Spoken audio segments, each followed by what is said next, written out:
Hello all, I'm from Robotics by Hidarat and today we are going to work with some of the basic components. And these components are tiny. So let us begin.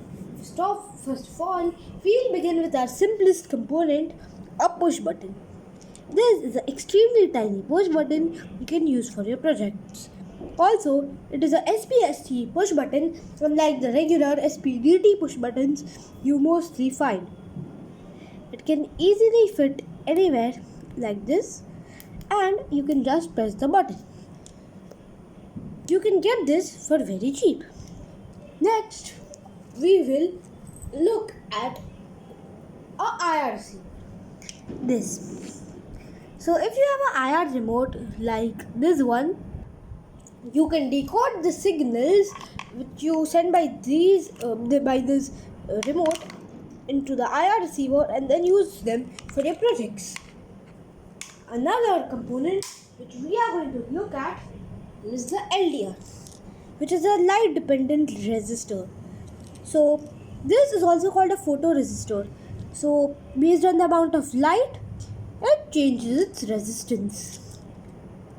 Next, we are going to see a MOSFET. A MOSFET is like a transistor. First of all, what is a transistor? A transistor is something like a switch which can switch automatically using signals. For example, if you want some system to turn on and off automatically. In such a case, you would send the signal to the Arduino and it will put some current on this and it will allow the current to pass through it. Well, a MOSFET is an advanced version of this transistor itself, but it is faster and it is more reliable. Now, let us move on to our next component and our last component, that is the BMP180 sensor. So these sensors are barometric pressure sensors.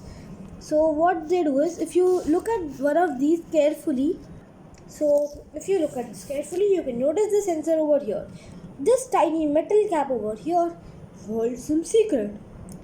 I removed the metal cap for one of the sensors and you can see this small component. That is doing all of its work. So it can detect the temperature, the air pressure and a lot of stuff. So you can make a DIY weather monitor using it. Now, that was the end of the video. If you like this video, like it, subscribe to my channel and click on the bell icon if you want to see more such videos and more such projects which we can build using components. So, goodbye. Have a great day.